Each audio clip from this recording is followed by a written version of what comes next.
Hey, church family. I wanted to take this opportunity to present you with another word of encouragement as we continue to pray for the recovery of our country.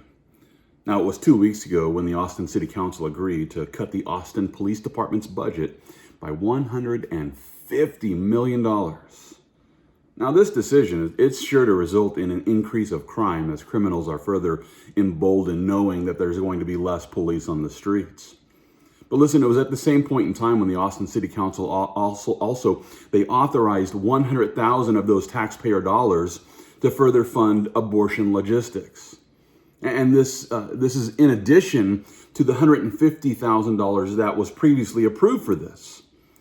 Now, when I first heard about this decision, I initially thought that this money would be earmarked to actually pay for abortions, and I wasn't completely correct about that. The criticism that I presented back on August the 14th wasn't entirely accurate. And just to be more accurate about this, listen, these taxpayer funds aren't directly being used to pay for this life-ending procedure.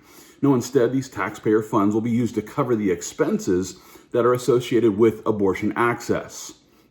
It's for this reason that one pro-life organization criticized the city of Austin by making this statement. They say, in setting the budget for 2021, Austin has reaffirmed their commitment to killing preborn children with taxpayer dollars by increasing the funding allotted for abortion access to $250,000. In other words, the Austin City Council is not only making our city less safe for law-abiding citizens by defunding the police force, but they're simultaneously making Austin more unsafe for unborn babies by using taxpayer funds to make sure that every pregnant woman who wants to can actually afford to abort her baby. Now, our mayor, Steve Adler, he described this budget as, and I quote him, the most forward-looking budget in memory. The most forward-looking budget in memory. He goes on to assure every Austinite by declaring this. He says, this is the budget where we launch our future as a fairer, more just, more equitable, more universally accessible city. This budget, he says, is full of opportunity and hope. For me, he says, this is the justice budget. So let me get this right, Mayor Adler. Decreasing the funding for police and increasing the funding for abortions is fair, equitable, and just? This is a fair, equitable, and just use of taxpayer dollars? No, it's not. As a matter of fact, this decision even appears to be illegal. It's for this reason that one pro-life organization just brought a lawsuit against the city of Austin.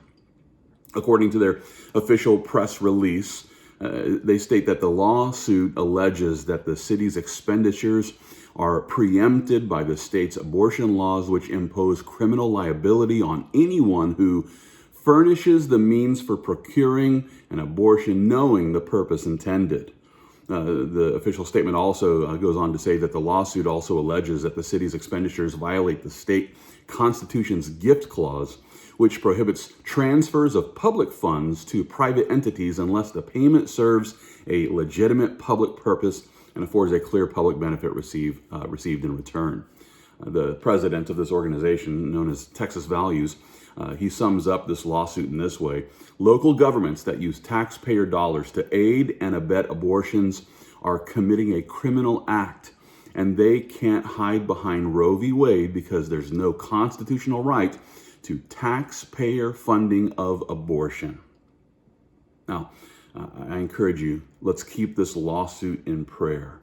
Let's keep this lawsuit in prayer as this pro-life group sets out to prove that it's not fair, it's not equitable, and it's not just for the Austin City Council to force taxpayers to help cover the costs of those who want to end the life of their unborn babies.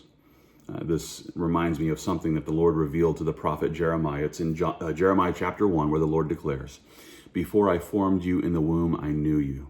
Before you were born, I sanctified you." The Lord knows us even before we're conceived.